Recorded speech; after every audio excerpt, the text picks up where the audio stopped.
Silakan subscribe Cerita Cinta YouTube channel. Terima kasih. Di luar perusahaan, Winda bergegas naik taksi dan menuju rumahnya. Bukan rumah pribadinya, hanya rumah kontrakan yang cukup layak untuk ia tinggali bersama ibunya. Sepanjang jalan, ia terus saja memijit pelipisnya. Terlihat sekali kalau gadis itu banyak pikiran. Rumah kontrakan. Winda dengan sepatu hak yang tinggi berjalan sambil setengah berlari masuk ke dalam rumah. Ia pindahi seluruh ruangan di rumahnya. Semua terlihat kacau, banyak benda-benda berserakan tidak pada tempatnya. Syukurlah Mbak Winda sudah datang. Ibu Mbak Winda sudah tenang di dalam kamar. Tadi sudah diberi obat penenang. Terima kasih Mbak Maria, maaf merepotkan terus. Tidak apa-apa, kalau begitu saya permisi. Winda mengangguk dan selepas tetangganya pergi, Winda mulai merapikan ruang tamunya yang semrawut tersebut. Ia menghela nafas berat, kemudian mengambil keranjang sampah untuk membuang benda-benda yang sudah ibunya rusak. Bahkan foto dirinya dan sang ibu pun pecah di atas lantai. Winda memungut potret bahagia dirinya di masa lalu, beberapa tahun silam ketika ibunya masih sangat normal. Ketika sang ayah tidak pergi meninggalkan mereka hanya karena gila wanita. Tiba-tiba ada sesuatu yang sesak menyeruak dan membuat matanya perih. Winda kemudian menatap jam di dinding. Dia tidak bisa lama-lama. Ia pun memeriksa ibunya yang masih tidak sadarkan diri karena obat. Melihat rumahnya yang kacau, ibunya yang sakit, membuat Winda merasa beban di pundaknya terasa amat sangat berat. Tidak mungkin hanya diam dan meratap. Winda kembali merapikan rumahnya. Dan sesaat kemudian, Bu RT datang bersama anak laki-lakinya yang seusia dengan Winda. Bagus kamu ada di rumah, ujar Bu Risti yang merupakan korban ibunya Winda tadi pagi.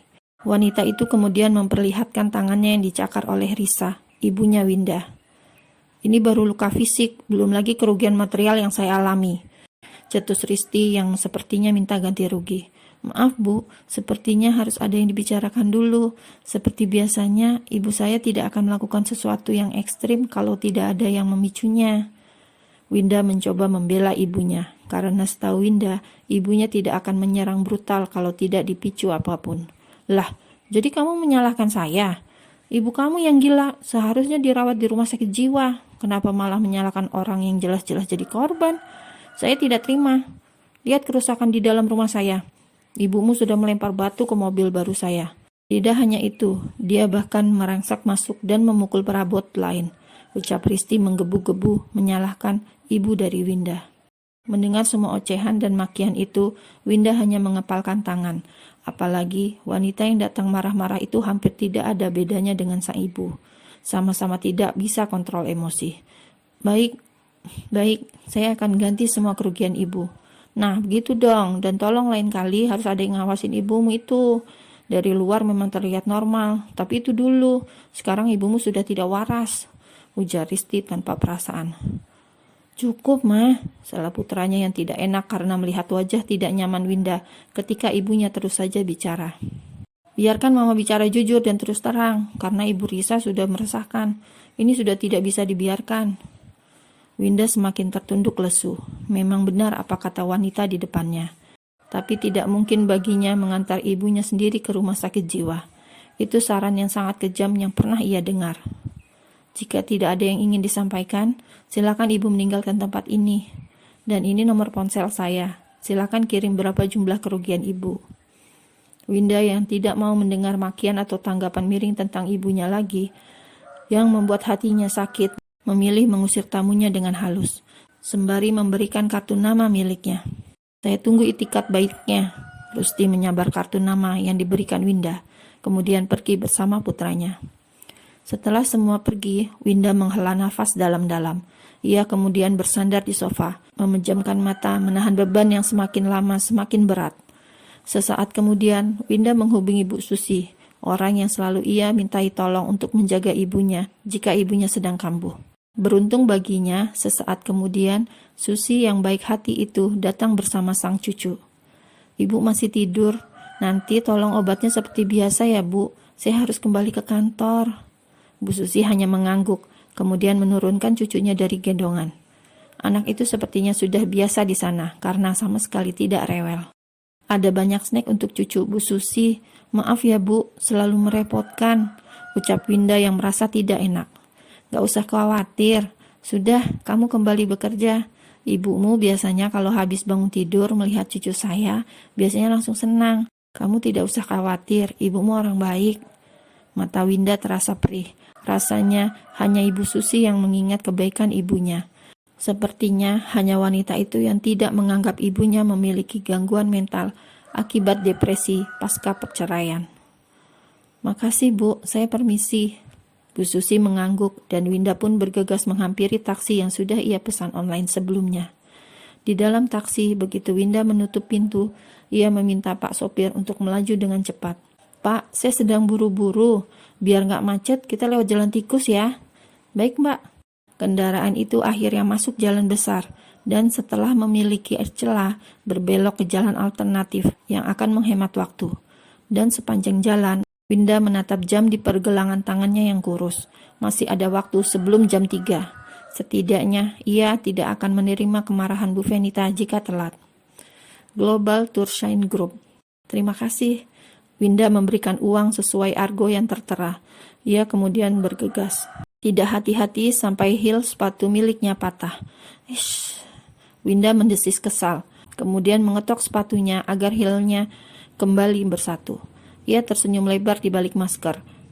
Kemudian merasa bangga atas apa yang ia lakukan saat itu. Tanpa ia sadari, seorang pria menatapnya dengan senyum tipis.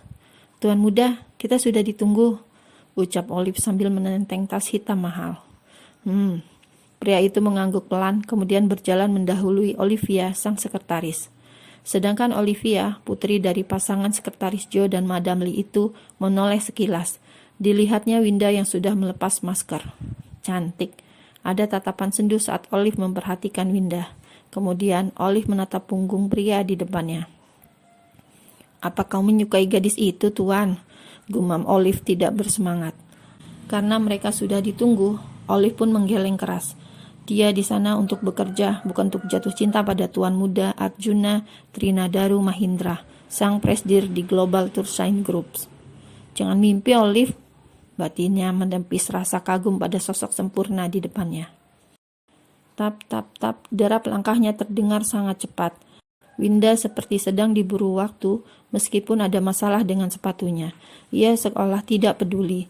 Ia harus bergegas karena pasti bosnya akan marah jika dia tidak on time. Dan setelah tiba di depan ruangan Bu Venita, ia menarik nafas dalam-dalam. Mengatur nafas sebentar agar normal sebelum menyentuh knob pintu, lalu membukanya secara perlahan. Kau terlambat 3 menit, celutuk Venita dengan muka dingin ketika Winda muncul dari balik pintu berwarna coklat tersebut. Seketika Winda merasa tidak enak. Maaf Bu, ini karena... Winda memejamkan mata, mengerutkan dahi. Ya pasti akan kena amuk bosnya lagi. Kamu memang pintar lari dari tanggung jawab, cetus Venita kasar. Ia sedang menyindir Winda, sekretarisnya yang suka sekali membuatnya tensinya naik turun. Tidak mau dituduh yang bukan-bukan, ingin membela diri juga, Winda kemudian melepaskan alas kakinya. Ia menjinjing heel sepatunya yang kembali copot. Sedangkan Venita, ia pun menelan ludah, mukanya masam tapi juga menatap miris. Gajimu banyak, bahkan aku selalu memberikan bonus. Kau harus bisa menghargai dirimu sendiri, ujar Venita yang kesal dengan kemiskinan yang ditunjukkan oleh anak buahnya itu. Wanita tersebut kemudian mengeluarkan dompet. Buk, ia meletakkan uang di atas meja. Beli sepatu merek bagus, jangan membuat bosmu malu. Winda langsung sumringah. Kerja pada Venita memang harus siap makan hati setiap saat. Tapi wanita itu selalu loyal. Tidak hitung-hitungan dalam memberikan bonus. Makasih Bu. Winda mengucapkan terima kasih sembari membungkuk sedikit. Sudah. Dan minggu depan ada acara kantor. Saya mau kamu siapkan semuanya. Dan kali ini harus ikut. Saya tidak mau harus mengurus keperluan saya sendiri. Saya sudah bayar mahal. Winda yang tadi merasa lega, kembali tegang dan gelisah. Pasalnya, ia tidak bisa meninggalkan ibunya sendirian di rumah lama-lama. Makanya ia selalu menghindar dari acara-acara perusahaan yang biasanya harus menginap tersebut. Tapi Bu, baru juga mau membantah, sorot mata tajam itu langsung mengarah padanya, membuat Winda harus pasrah. Tahun lalu kamu udah absen di acara tahunan seperti ini. Kalau kamu absen lagi, saya pastikan bonusmu dipotong. Venita malah mengancam dengan keras. Waduh, Winda butuh uang banyak. Kalau bonusnya dipotong, lalu dia sendiri yang akan kerepotan. Akhirnya, ia pun mengangguk setuju. Baik, Bu. Malam harinya, rumah kontrakan Winda. Wanita muda itu sedang menyiapkan makanan malam yang tadi ia beli saat perjalanan pulang. Sebenarnya ibunya sudah masak. Hanya saja Winda ingin makan makanan yang lain. Ia juga ingin memanjakan ibunya dengan makanan enak. Makan yang banyak, Bu. Winda memberikan potongan ayam bakar ke atas piring ibunya. Bu Risa makan seperti biasanya, dan sepertinya ia lupa kejadian tadi pagi.